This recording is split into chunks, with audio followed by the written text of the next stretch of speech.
alunos do Colégio Força Máxima, a professora Fabiola com vocês, mais uma aula de biologia. Desanima não que a gente tá indo lá gravar, hein? Vamos assistir até o final. Vem comigo, hein?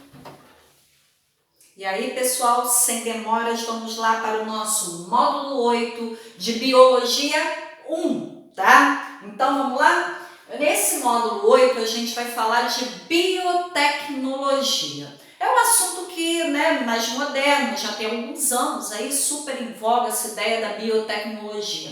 Fabiola, o que é o conceito de biotecnologia? Vamos nos ater ao nome, porque ele dá cola pra gente.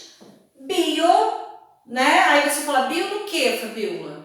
Bio de ciências biológicas, de uma maneira geral, tá? E aí, dentro das ciências biológicas, gente, não vai entrar só a disciplina de biologia. Vão entrar aqui vários outros campos, como, por exemplo, vai entrar a área de saúde humana, a área de saúde animal, no geral. Então, área farmacêutica, muitas áreas estão envolvidas aqui nessa biotecnologia. A área da biologia também. Então, quer dizer, aqui é a ideia da gente usar a tecnologia, todo o desenvolvimento tecnológico, que a gente sabe que ao longo aí dos últimos anos a tecnologia vem tendo um impulsionamento muito grande, cada vez mais o homem descobre técnicas, ele produz equipamentos e isso é utilizado, gente, na pesquisa. Isso é utilizado em prol das ciências biológicas. Fabiola, então onde que é muito usado, por exemplo, a biotecnologia?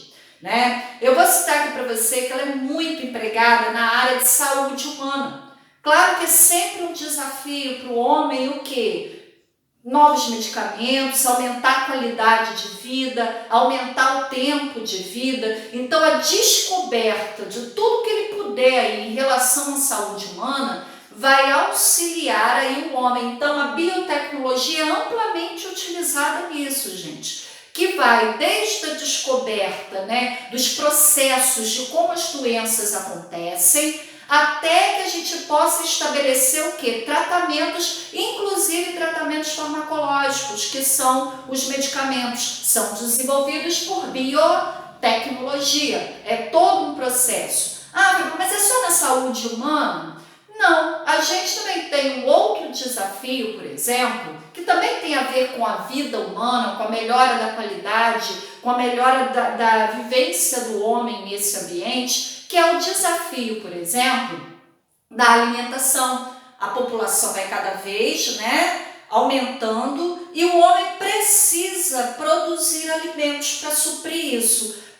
De preferência, utilizando o menor espaço que ele possa. Então, ele tem que tornar espaços de terra extremamente produtivos. Ou seja, na agricultura, a gente também se utiliza muito da biotecnologia. Lá na biologia, para fazer aquela classificação dos seres vivos, que é a taxonomia, também se utiliza demais a biotecnologia, quer dizer, se utiliza de tecnologia, se utiliza de vários equipamentos para a gente poder conseguir avançar nos estudos nos vários ramos das ciências biológicas, beleza? A gente agora vai começar a falar de algumas técnicas de exemplo de uso aí da biotecnologia. A primeira, eu já vou começar com um exemplo na saúde humana, no desenvolvimento de medicamento, que é a técnica do DNA recombinante. Opa, o nome já me deu uma colinha, hein? Qual é a colinha que ele me deu? Eu vou utilizar o DNA, não sei do que, vamos ver aí à frente, e vou recombiná-lo com alguma coisa, tá? Para utilizar essa técnica, olha o que foi feito. Foi separado de uma célula humana. A gente sabe que lá no núcleo da célula a gente tem o DNA. E o que é o DNA? Ele é uma sequência de genes. Cada gene vai ter um código para fazer alguma coisa no seu corpo. Então, por exemplo, essa técnica aqui, ela é utilizada para desenvolver, para produzir insulina humana. Gente, a insulina, há anos atrás, o paciente diabético, insulino dependente, ele se utilizava muitas vezes da insulina suína, da insulina do porco. E é claro que por mais próxima que ela seja à humana, não é exatamente igual. Então muitas pessoas desenvolviam reações ou até resistência a essa insulina e não funcionava tão bem. E aí qual é o desafio? Pô, o paciente que é diabético, do tipo 1, ele é insulinodependente, a gente precisa dar insulina para ele humana, que é que o corpo produz. E aí a indústria hoje ela produz essa insulina humana, certo? Como que ela faz isso? Foi retirado da célula humana o DNA. DNA, ele é o quê? Ele é uma sequência de genes. Cada gene vai determinar uma coisa. Aqui na pontinha eu representei o gene produtor, o gene que tem a informação para que a célula produza insulina. Ó, é gene DNA humano, então ele vai produzir insulina humana, certo? E aí esse genezinho aqui, que é um pedacinho do DNA, foi retirado. Olha ele aqui em rosinha. O gene da insulina, o gene que diz qual é ali, como tem que ser feita a insulina. Ele foi tirado de um pedacinho aqui, do DNA. Para a gente fazer essa técnica, eu vou recombinar esse gene humano com quem? Eu vou recombinar ele com um material genético de bactéria, que é um material genético circular que tem na bactéria, conhecido como plasmídio, tá? A gente vai separar o plasmídio, olha ele aqui, um plasmídio aqui, e através de proteínas, através de enzimas, na verdade, enzimas são proteínas de corte, aí a gente vai cortar um pedacinho desse plasmídio. Para que a gente cortou esse pedacinho do plasmídio? Para a gente poder botar o gene aqui, ó, fazer a recombinação.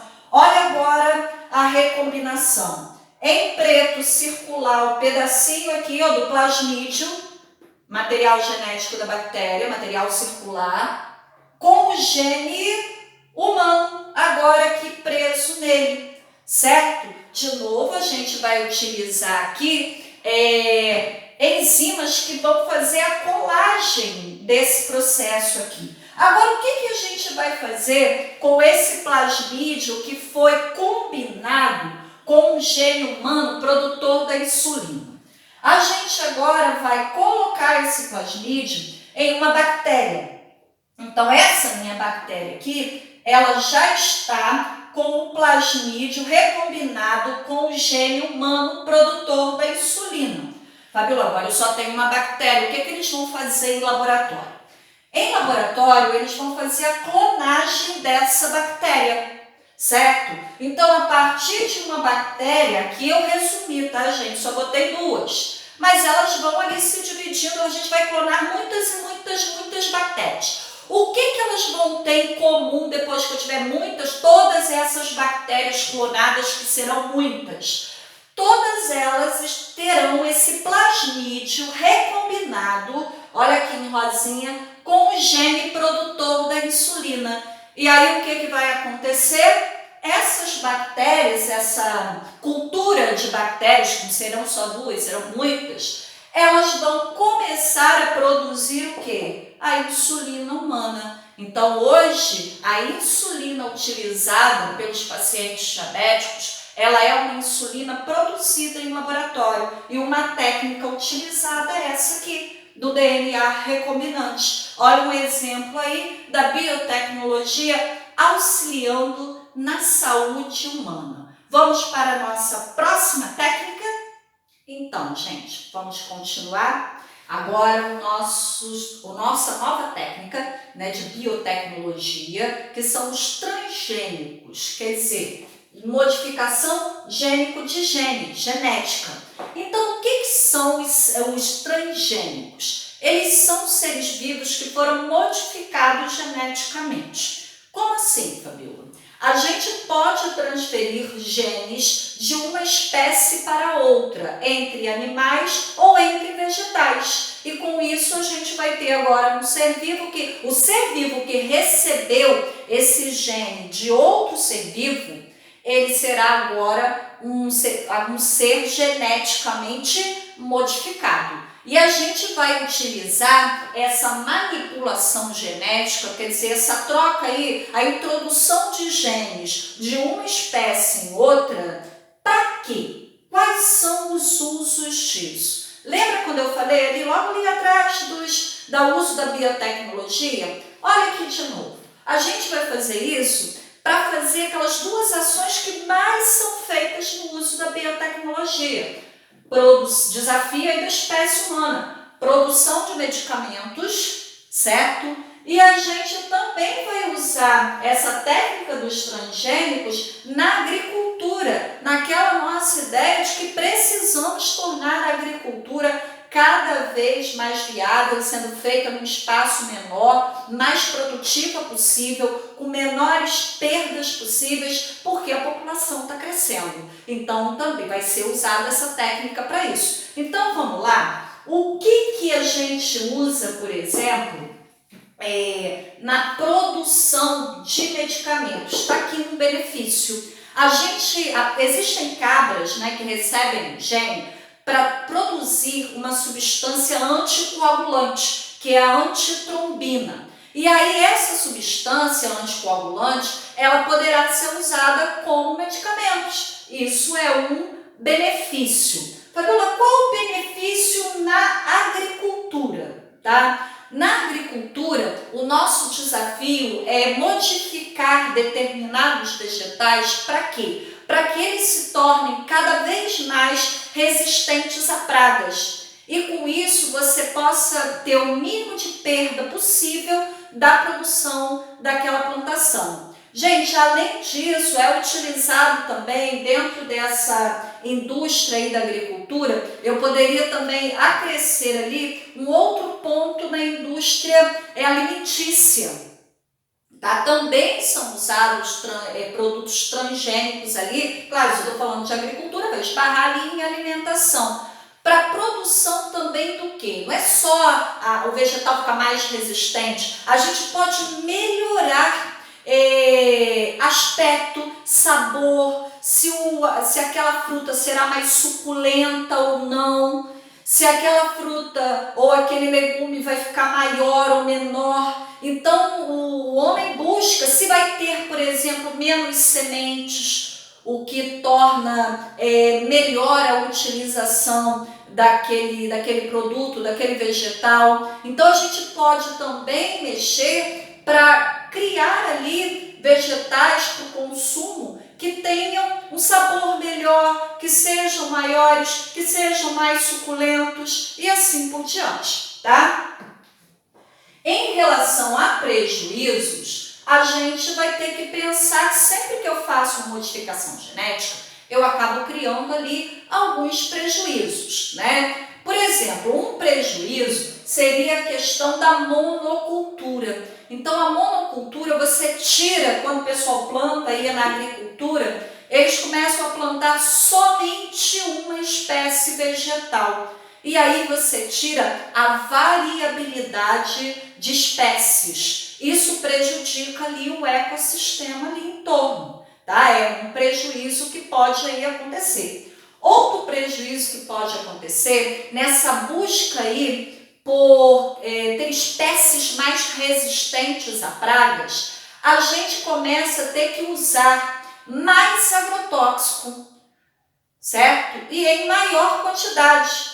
E às vezes agrotóxicos cada vez mais tóxicos. E isso é claro que vai impactar aonde? Lá no homem, que é o consumidor ali final daquele produto. Ele vai acabar podendo ingerir maior quantidade de agrotóxico. Exatamente porque a gente criou uma espécie mais resistente. E aí agora, não só as pragas, mas agora eu terei que usar agrotóxicos cada vez mais potentes. Dentro dessa história do agrotóxico, a gente pode criar também substâncias, até na tentativa de criar um medicamento, a gente às vezes não sabe o resultado final. Você acaba criando uma substância muito tóxica à saúde. Então, é um risco também que a gente corre. O outro risco, gente, é você causar um desequilíbrio ecológico. Lembre-se que eu posso ter a questão da monocultura, eu vou interferir no número ali de espécies vegetais. A gente tem que lembrar que existe uma cadeia alimentar, que algum animal pode viver ou se alimentar em determinadas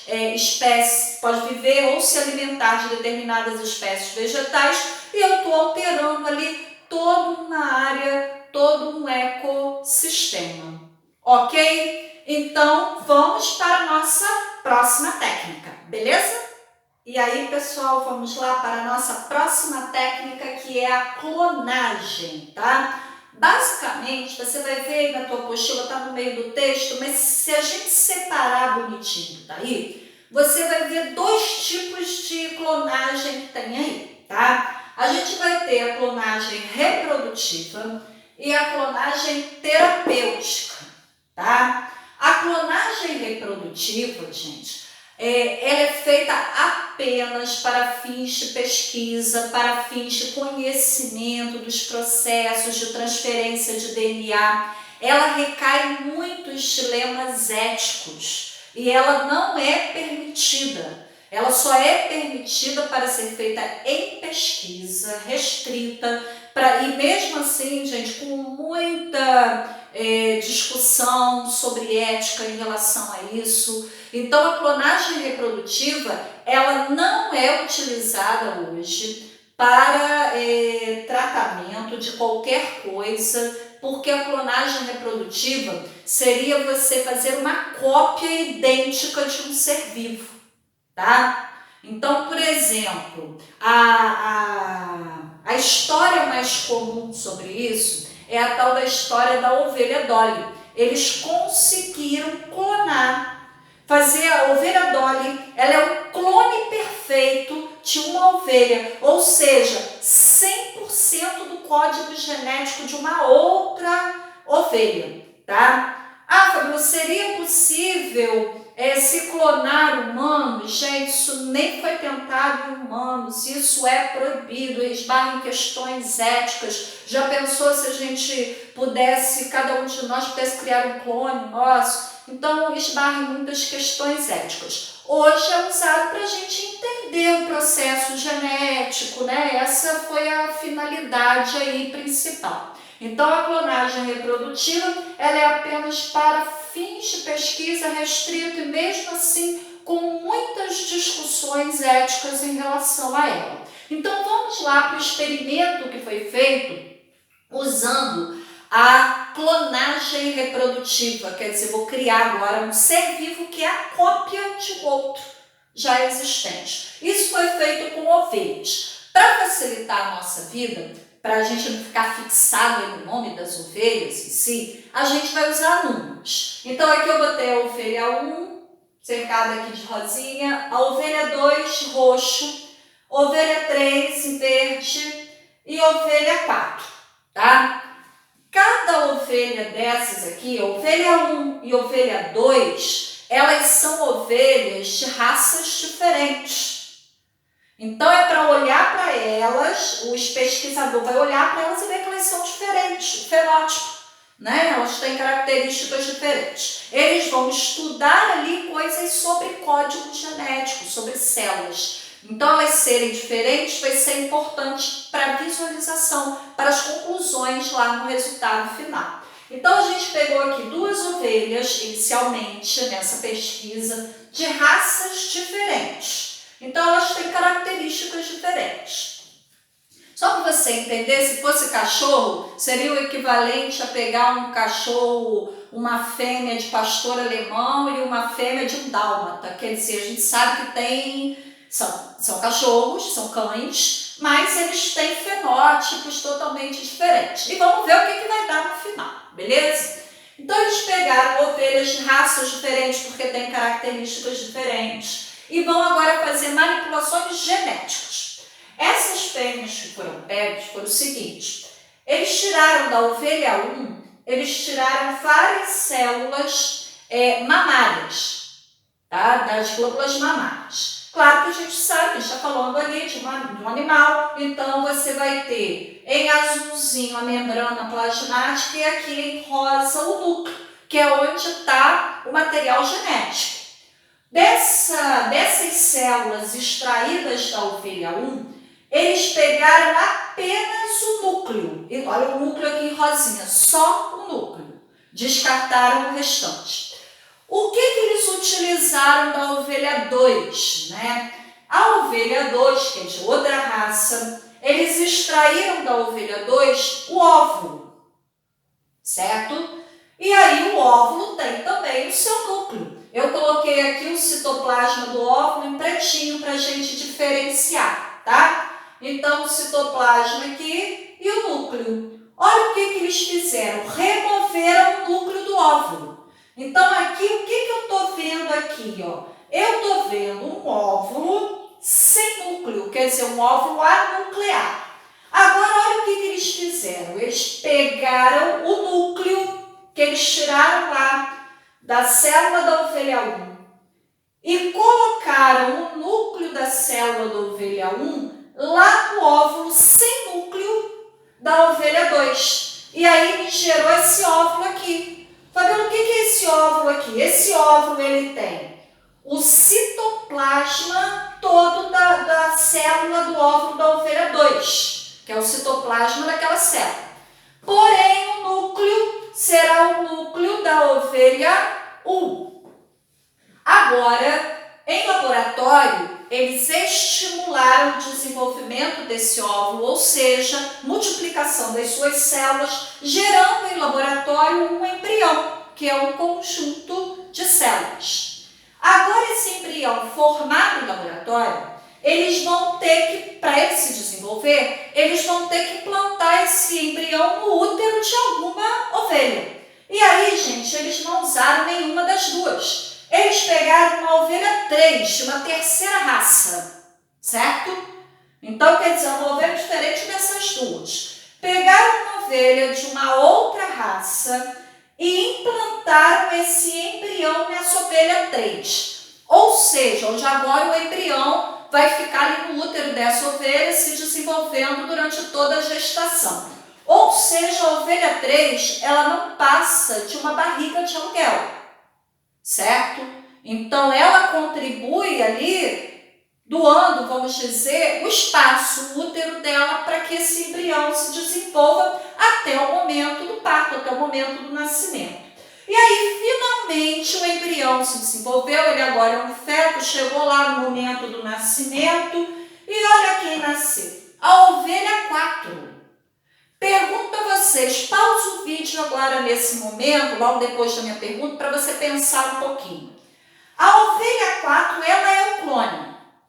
Agora, eu quero saber se a ovelha 4 é clone de quem? Ela é clone da ovelha 1, da ovelha 2 ou da ovelha 3? Dá uma pausa aí, pense, quando você voltar, eu já estou dando a resposta. Pensou? Deu pause?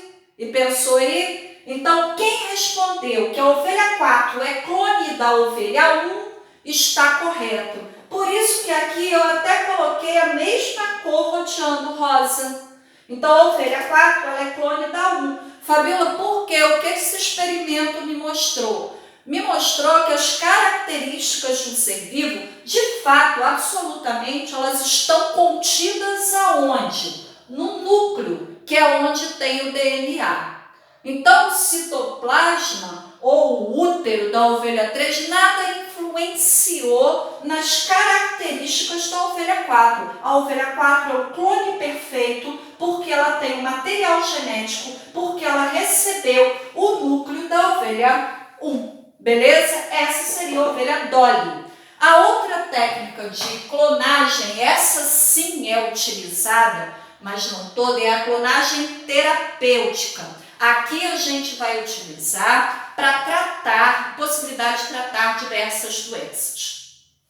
A gente tem nessa clonagem terapêutica 2 tipos de células-tronco. Eu botei um esquema aqui geral. Qual é a ideia da terapêutica, da clonagem terapêutica? É a gente trabalhar com células-tronco, que são células indiferenciadas, capazes de se diferenciar em células o quê? Diferentes. Por isso que aqui eu botei célula 1, célula 2, célula 3. Todas essas 3 células foram formadas a partir de uma célula, do tipo de célula comum, que são as células-tronco. Então, células-tronco são células capazes de se diferenciar em outros tipos de célula.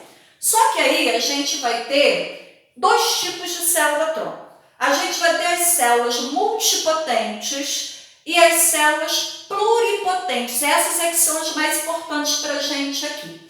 Gente, a multipotente, ela será uma célula-tronco com uma grande capacidade de diferenciação. Na prática, ela vai conseguir formar qualquer tipo de tecido do ser vivo. Como assim, Fabiola? Se essa célula-tronco fosse multipotente, ela poderia formar células, várias células que formam o tecido cardíaco, poderia formar células dos tecidos que formam ali o tecido ósseo, as diversas células do tecido ósseo, poderia formar células da musculatura esquelética. Então, ou seja, de outros órgãos, do pâncreas, do fígado. Quer dizer, a célula multipotente, ela me daria a capacidade de produzir qualquer outro tipo de célula existente nos diversos órgãos do meu corpo. Pô, Fabiola, que maneiro isso, seria maravilhoso. Já pensou? A pessoa infartou e aí uma parte do músculo cardíaco ficou atrofiado. Eu poderia usar células-tronco multipotentes para produzir parte do músculo cardíaco? A ideia é bacana. Ou a pessoa sofreu um acidente e perdeu ali parte do seu tecido esquelético muscular. Posso formar ali célula para formar ali o tecido muscular? Pô, a ideia é muito legal. A ideia pode ser legal, só que ela esbarra de novo, não só em dificuldades técnicas, né, como também em fatores éticos, novamente. Por quê? Porque as tais células multipotentes, elas teriam que ser extraídas do embrião, ainda na sua fase inicial, que é de blastocisto. Então, ainda, gente, nas primeiras semanas de vida de um embrião. A pessoa teria que manipular geneticamente um embrião que ainda tem semanas de vida. Ali no blastocisto é que estarão células capazes de se formar qualquer outro tecido do corpo. Então é claro que quando a gente cai na questão de ter que retirar células de embriões, certo? A gente sabe que isso vai esbarrar em várias questões técnicas e questões éticas muito importantes. Por isso, esse tipo de clonagem terapêutica também não é usado atualmente. O que é mais? Está ali para pesquisa, eles fazem isso a nível de animais e tal, de tecidos, para pesquisa, tá? Está lá na pesquisa. Agora, o que a gente já faz?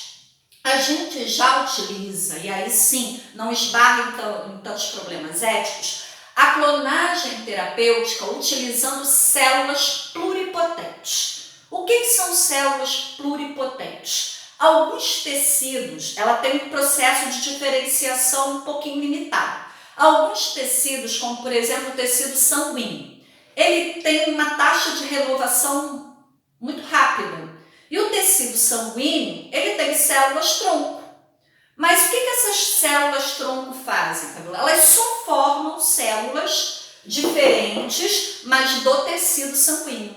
Então, por exemplo, se eu pensar lá no tecido sanguíneo, a gente vai ter leucócitos, a gente vai ter plaquetas, a gente vai ter as hemácias, a gente vai ter os linfócitos.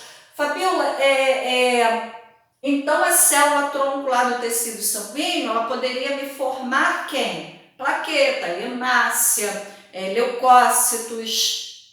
Ou seja, ela é uma célula pluripotente, ela forma diversos tipos de células, mas restrita a aquele tecido. Isso é utilizado, gente, inclusive para tratamento, por exemplo, de leucemias, certo? Então, aqui tem um exemplo, a gente vai ficar para a clonagem terapêutica, principalmente aí com as células pluripotentes. Elas têm um poder de diferenciação menor, mas é o que é usado efetivamente hoje em dia. O restante fica, por enquanto, em torno de pesquisa.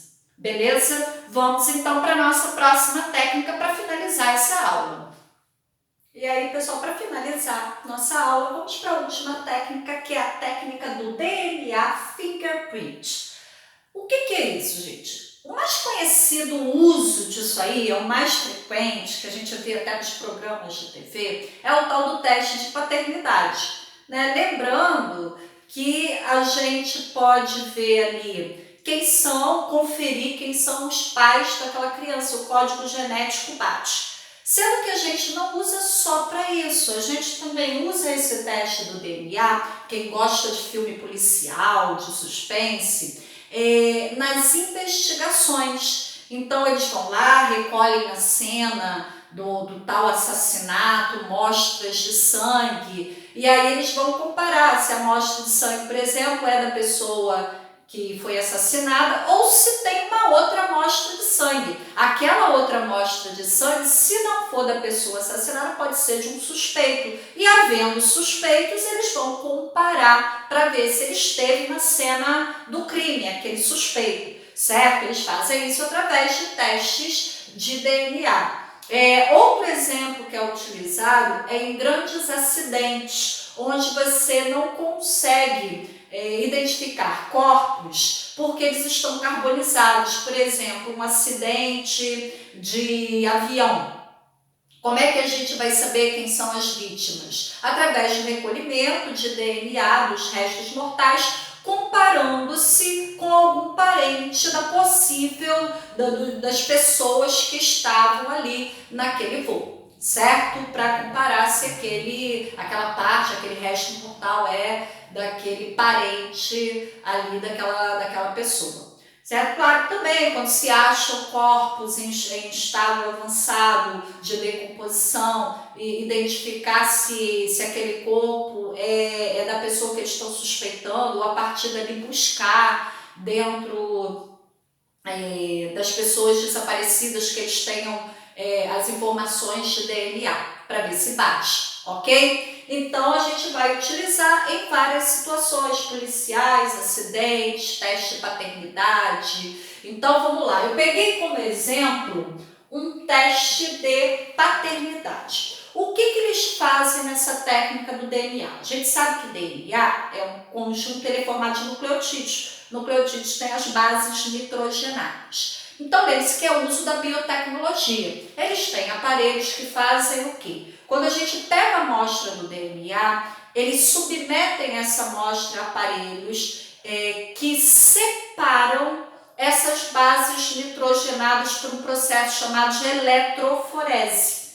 Eles centrifugam, aplicam eletroforese, e aí as bases nitrogenadas, elas seguem caminhos diferentes através dessa eletroforese e formam bandas, que ficam assim, as marcações. Então, aqui, bandas formadas ali pela eletroforese, formadas porque as bases nitrogenadas que formam ali o DNA seguiram posições diferentes. Aí eu peguei aqui um teste de DNA. Então, temos um bebê, uma mãe, que não temos dúvida que é a mãe. Esse pai aqui, temos dúvida se ele é o pai. Então, preste atenção que no final a gente vai ter que responder. Será que ele é o pai desta criança?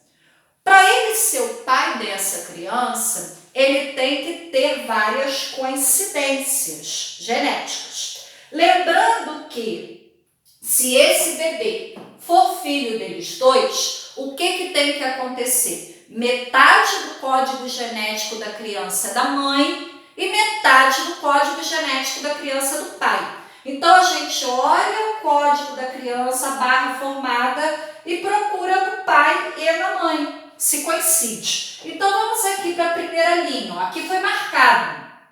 O da mãe marcou, igual dele, Pode ser da mãe, eu não tenho dúvida. Ih, mas o do pai também marcou. Até agora, pela primeira análise aqui, ele pode ser o pai, não descartei aí. Vou a segunda aqui, não está marcado nada. O da mãe está marcado. Opa, mas o do pai também não está, então pode ser aí do pai, certo? Agora vamos ver o que aconteceu aqui. Ó. O do bebê está marcado, o da mãe está marcado. Beleza, porque essa marcação aqui pode ser de base que tem a da mãe. Perfeito. Ah, mas o do pai não está, mãe. Mas essa marcação se refere à da mãe. Lembre-se que o bebê pode ter 50% do código genético de cada um. Aí vamos para esta marcação aqui. O bebê está marcado aqui, a mãe não está. A mãe eu não tenho dúvida. Esse bebê ele tem que ter metade do código genético da mãe e metade do pai. A mãe eu não tenho dúvida, não está marcado. Logo, essa marcação teria que estar coincidente com quem? Com o código genético do pai. Então vamos lá ver o pai. Opa, não marcou. Então essa linha aqui já me deixou, né? Com respostas aí. Mas vamos olhar o quadro todo. Aqui não marcou. A mãe marcou, não está coincidindo com o do bebê. Então eu não tenho dúvida da mãe. Então, se a mãe marcou o bebê não, a marcação do pai tem que estar similar ao do bebê, porque aqui seria código do pai, certo? Pai marcou também o homem, ó. Possível pai. Marcou. Ou seja, essas duas linhas aqui do pai não conferem com a do bebê. Ou seja, esse homem é o pai da criança? Sim ou não? Quem falou o quê? Não, não é. Então, beleza, gente, analisamos aqui um material, uma técnica DNA, fingerprint, para fazer um teste de paternidade. Tchauzinho para vocês, espero que tenham gostado da aula e não vamos desanimar com nada, continuamos aí nos preparando. Estudem bastante, façam os exercícios. Um abração a todos.